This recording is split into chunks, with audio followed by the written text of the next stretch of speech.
¿Qué tal? ¿Cómo están? Bienvenidos al vuelo. Vamos a comenzar esta edición conversando con mi buena amiga, la historiadora y analista política Carmen McEvoy, que nos recibe desde los Estados Unidos. Carmen, ¿qué tal? ¿Cómo estás? Bienvenida.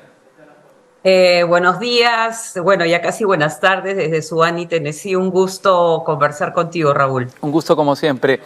Yo quería, comenzar esta entrevista apelando a tu trabajo como historiadora, a la posibilidad futura de comprender lo que fue el gobierno de Dina Boluarte. Es decir, ¿qué dirán los historiadores dentro de 50 años del periodo histórico que estamos atravesando el día de hoy? ¿Qué crees que dirán?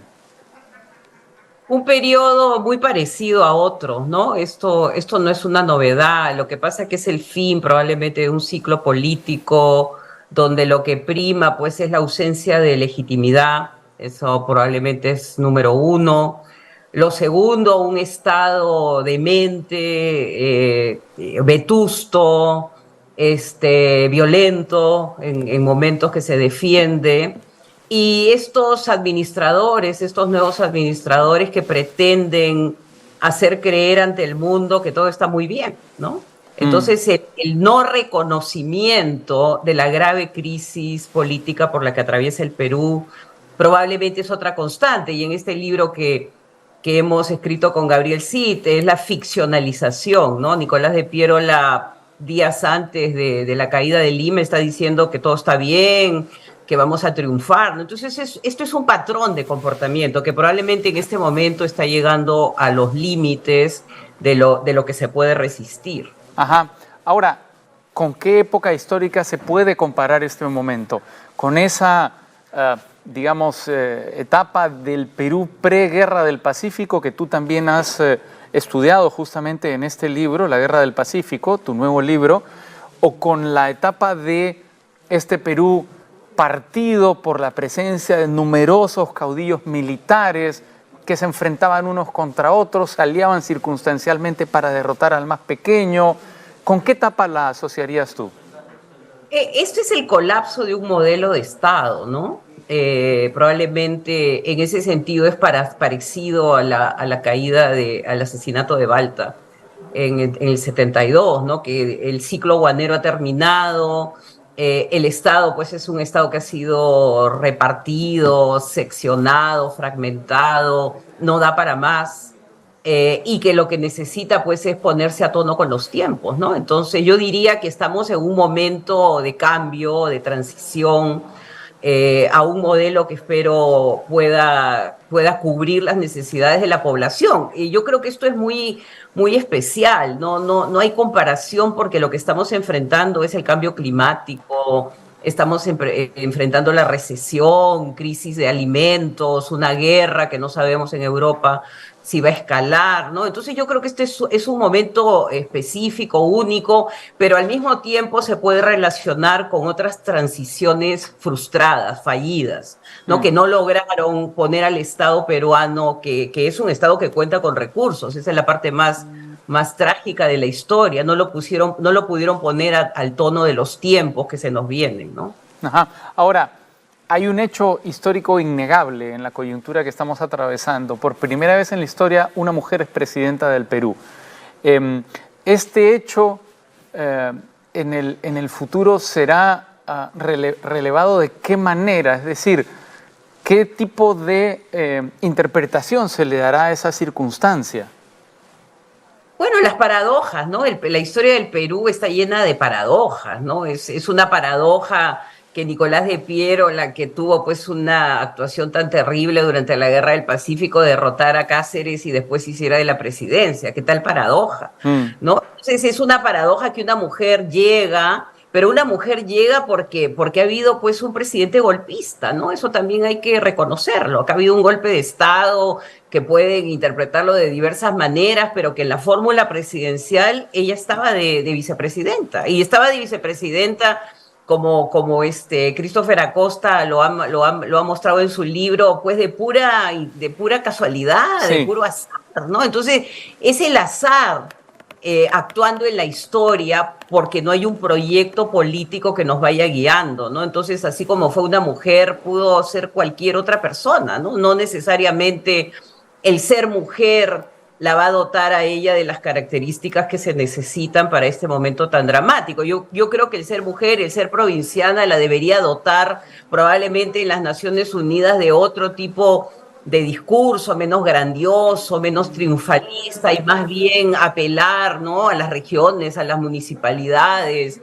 atraer la inversión a los núcleos urbanos, rurales que realmente lo necesitan, ¿no? Pero un poco que el Estado también te envuelve en su lógica perversa y te confunde, ¿no? Entonces yo creo que ella ha terminado siendo otra víctima de sus propias ficciones.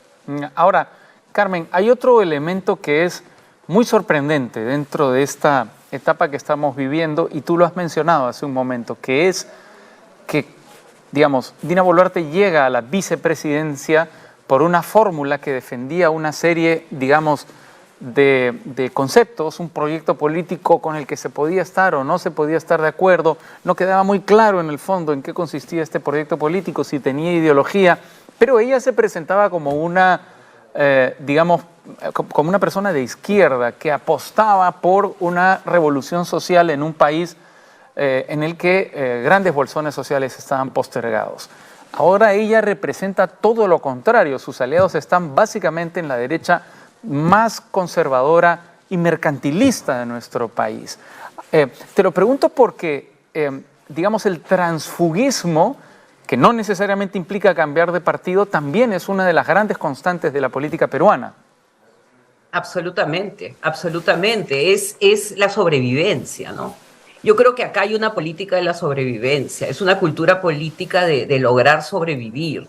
Y ella está dentro de, digamos, de esa tradición. Piensa tú, por ejemplo, Castilla con los liberales, ¿no? En el momento en que parece que va a entrar en crisis el modelo militar con Echenique, se une a los liberales, les roba de cierta manera su ideología abolicionista de término del tributo indígena, y rápidamente se cambia al bando conservador con Bartolomé Herrera, el enemigo, ¿no? Entonces, estas fluctuaciones, ¿no? Este constante bamboleo, para utilizar una palabra, no es una novedad, ¿no? No es una novedad, incluso una palabra fuerte que probablemente tenemos que discutirla en voz alta, es el tema de la traición, ¿no? Ese es otro gran tema de la historia del Perú, ¿no? Entonces, ajá, ella viene, digamos, de esta tradición de la sobrevivencia, y cuando asumes el Estado y te das cuenta, pues, el poder que el Estado te da, ¿no? La caja fiscal,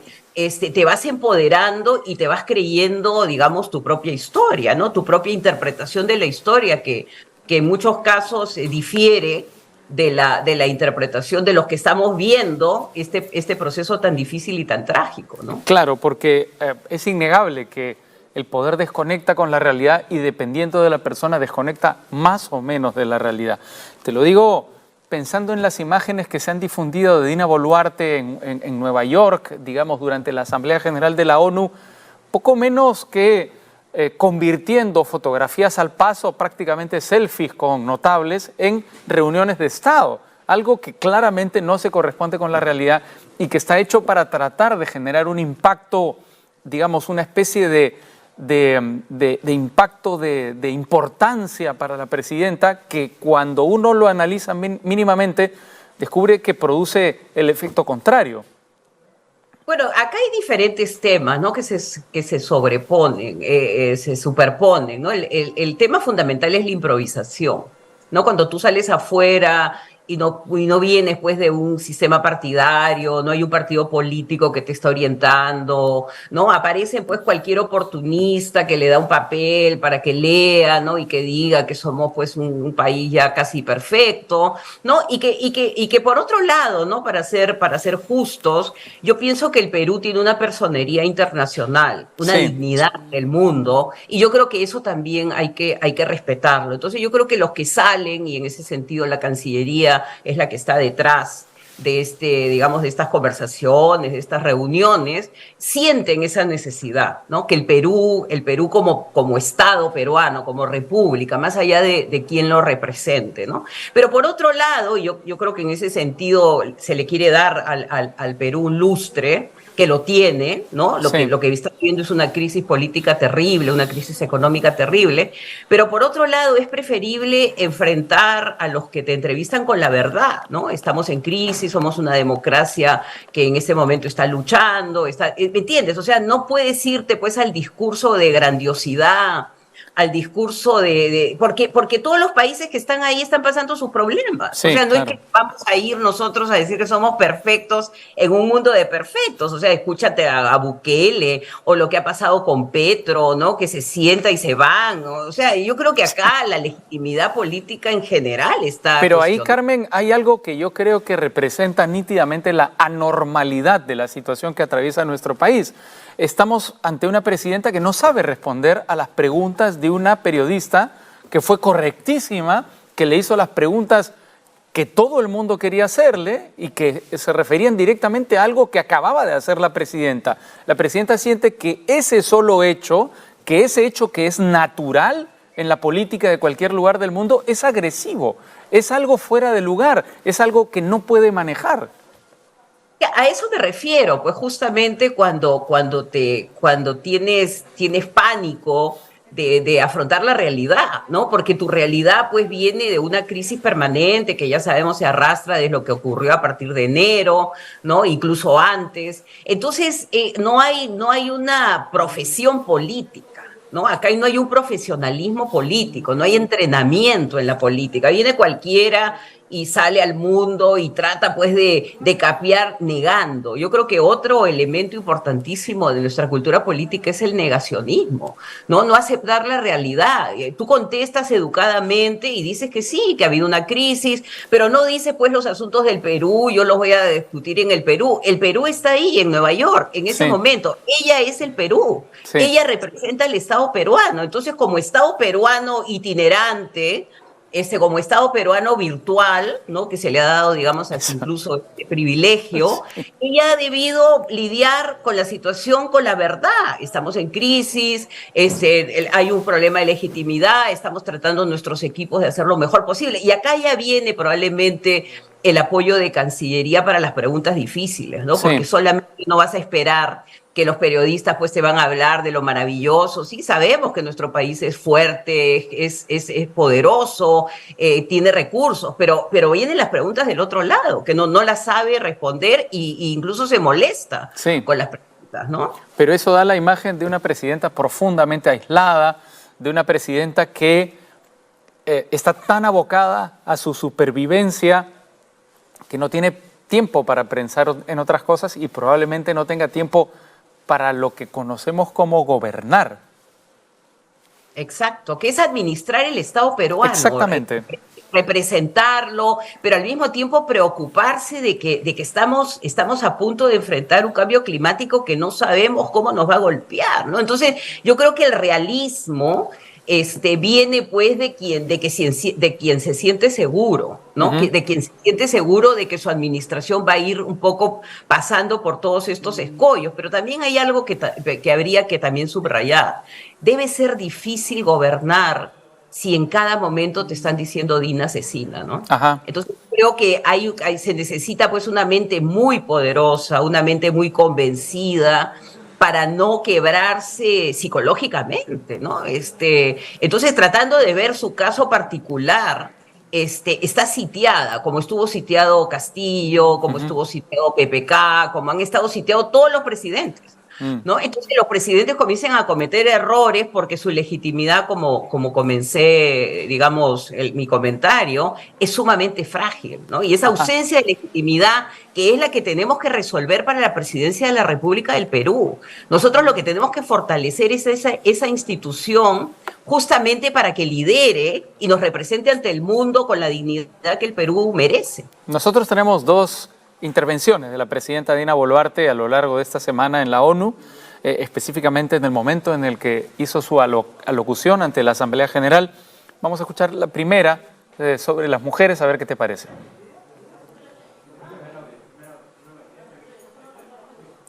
Ser de justicia. Kuskayam kasu, Oxon Julia, Ojumaya, Ojmunaya, lo que significa, en mi querido quechua, trabajemos juntos con un solo corazón, un solo pensamiento y un solo querer. Que viva la humanidad. Thank you very much.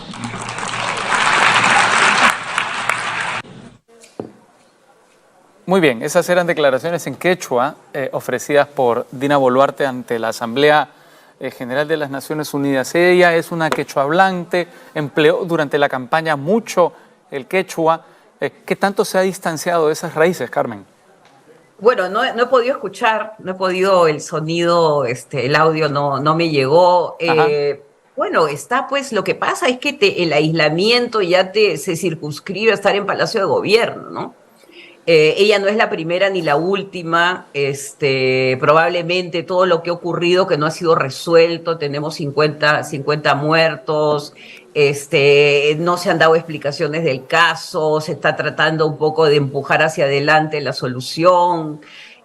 Todo eso pues crea una resistencia en las provincias que se supone ella, como el presidente Castillo, estaba pensando incluso en todo el tema de la agricultura, ¿no? La presentación ayer del presidente, del director del BCR, diciendo de que se nos viene una crisis terrible a nivel agrícola, ¿no? Y hemos tenido un presidente campesino. ¿Qué pasó? La misma pregunta, ¿no? ¿Qué pasó que no logró llegar a las regiones y conseguir el fertilizante, ¿no? Entonces hay un alejamiento, para volver a este caso específico, hay un alejamiento de las necesidades reales del Perú. Y las necesidades reales del Perú en este momento son seguridad ciudadana, que ya sabemos que es un tema terrible, que estamos en una situación ya insoportable, el tema de los alimentos y el tema de cómo vamos a enfrentar a fin de año las lluvias y van a llegar, ¿no? Entonces,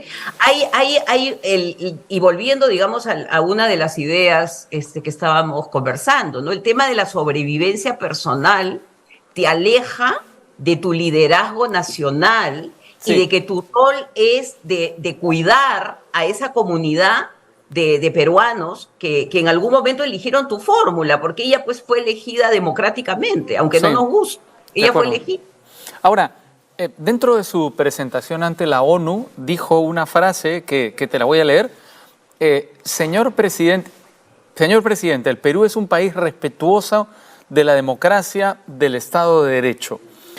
Eso te lo planteo, te lo leo porque contrasta esta declaración con el aislamiento que aparenta Dina Boluarte en Nueva York, con la dificultad que tiene de entablar reuniones con autoridades internacionales, con esta carta, este comunicado de 8 embajadas de países representados en el Perú criticando la ofensiva contra la Junta Nacional de Justicia, con estas declaraciones que vienen desde el Congreso pidiendo que nos retiremos de la Corte Interamericana de Derechos Humanos, poco menos que pidiendo que nos retiremos de la ONU. Es decir, ¿en qué medida se está condenando poco a poco al Perú a ser un paria internacional y no nos estamos terminando de dar cuenta de eso? Bueno, es la burbuja del poder, ¿no? Es la burbuja de la circulina, es la burbuja de los asesores, ¿no? Es la burbuja de esa muralla que no te permite ver lo que realmente está ocurriendo, ¿no? Entonces, decir que en el Perú se respeta, que sabemos lo que ha pasado, sabemos lo que ha ocurrido.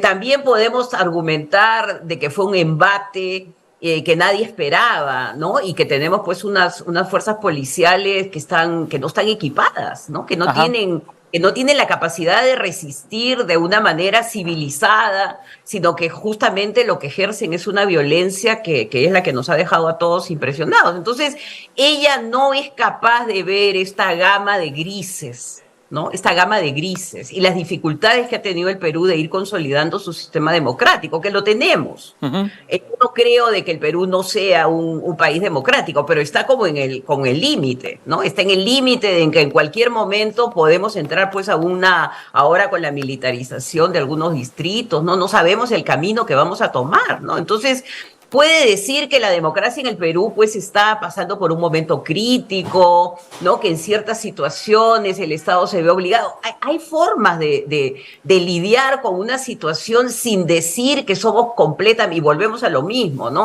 Este autoconvencimiento que estamos en el país de las maravillas no le permite rectificar el rumbo, que es Sí. lo que realmente necesitamos en este momento.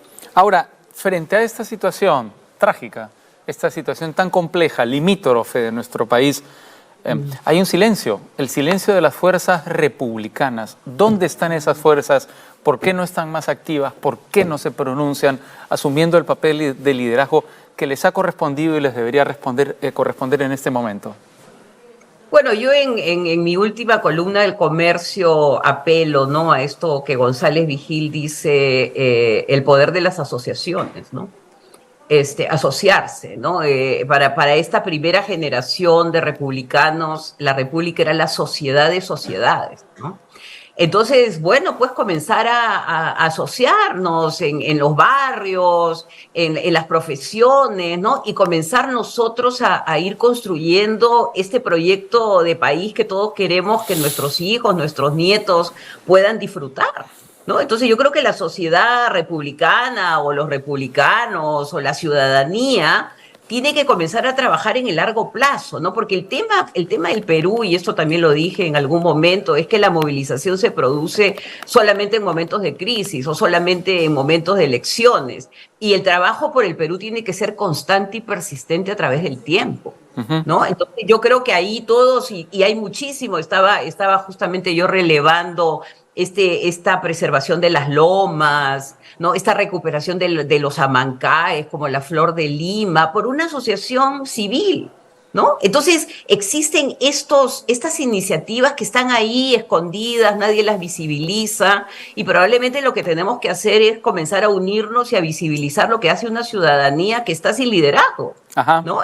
Por ahí lo que dice Vigil, ¿no? Y lo que dicen muchos de los analistas sobre las asociaciones, es que lentamente se vuelve a reconstruir el sistema partidario, ¿no? El sistema de partidos políticos, que son finalmente los actores en este siglo XXI que va a llevar, pues va llegando con una serie de desafíos que no nos podemos imaginar. Ajá.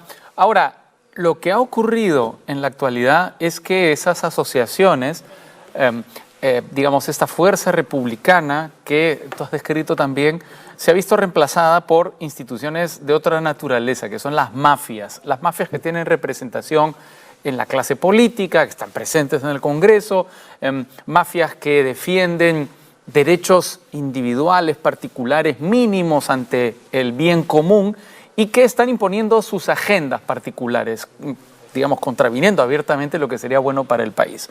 ¿Eso es así recién ahora o las mafias en nuestro país han tenido un papel decisivo, influyente, que ha de alguna manera trazado el perfil del Perú? Bueno, desde los inicios de la independencia, el Estado peruano fue percibido como un botín, ¿no? Como un botín de guerra.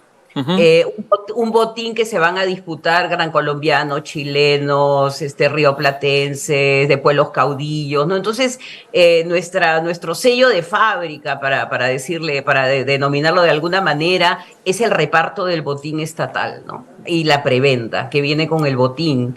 Y que es lo que permite, y eso también hay que ponerlo en la discusión, ¿no? Una movilidad social, ¿no? De sectores que probablemente no la lograrían de otra manera, ¿no? Entonces se establece un patrón, una cultura política que tiene por un lado operadores que saben muy bien lo que tienen que hacer, ¿no? Que yo creo que a diferencia de las asociaciones de las que estamos hablando, no existe este conocimiento que tienen los operadores. Los operadores como por ejemplo Luna, ¿no? Que viene operando desde hace cuántos años dentro del Congreso, ¿no? Y Sí. que es capaz de defender a una congresista como Dina Calle que se va, deja en la curul y ahí sigue. Pero que además ¿no? está metido en todo. Luna es el gran representante de este momento porque está metido en Odebrecht, está metido en el tema de las universidades, ¿verdad? Con esta universidad cartón que tenía. Has mencionado ese libro, ese nombre que creo que es muy, muy representativo. Exacto, y aparte, digamos que entienden, hay un cinismo y un entender que la política se basa en el reparto, ¿no? Sí. Entonces, y los votos.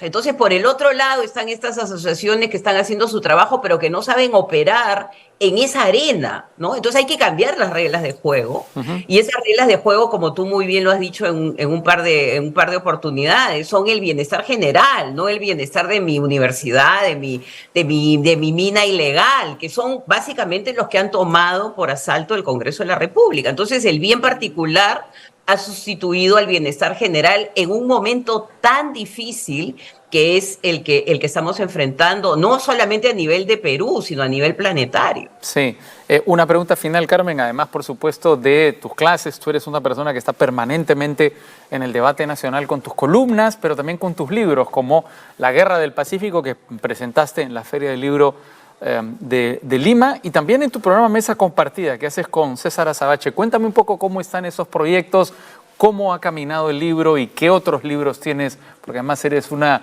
estajanovista de la producción literaria. Una obrera, una obrera. Es algo que me debe venir por mis raíces irlandesas, cajamarquina, bueno, sabe Dios. Pero me gusta mucho trabajar, o sea, soy muy laboriosa, ¿no? Como La Abeja Republicana es ese periódico. El famoso periódico, claro. Pero, digamos, en el caso de este libro, acá el tema de la ficción, el tema de inventar que estás ganando cuando estás perdiendo muestra pues el colapso del Estado peruano, ¿no? El administrador de la guerra es alguien que no tiene la menor idea y que tiene miedo que los generales asuman el liderazgo porque pueden darle un golpe de Estado, ¿no? Entonces, ¿qué tipo de defensor teníamos en Piérola, mientras que Chile, que tenía un Estado más o menos organizado, tenía un presidente en campaña, que había sido pues gobernador, que había tenido, había estado en la política y conocía muy bien cómo dirigir a los militares, ¿no? Entonces, yo creo que esa guerra nos muestra, ¿no? Que este Estado perverso, demente, violento cuando no debe, hasta está ahí y no podemos, a pesar de que hay irrupciones, lo que Sinesio López llama irrupciones democráticas, no podemos desmantelarlo.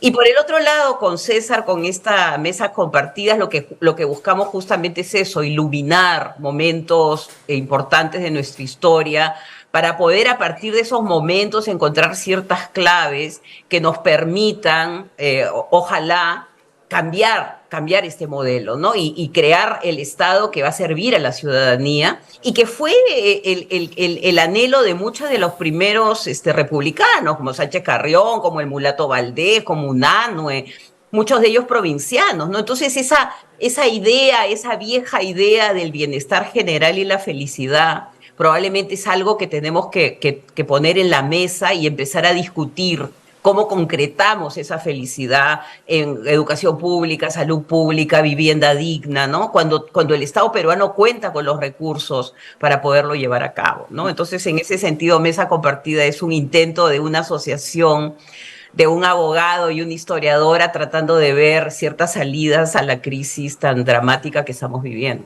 Claro que sí, Carmen McEvoy, como siempre, un placer conversar contigo, historiadora, profesora universitaria y además gran amiga. Te mando un gran abrazo. Ojalá nos veamos pronto. Del mismo modo, muchísimas gracias, Raúl.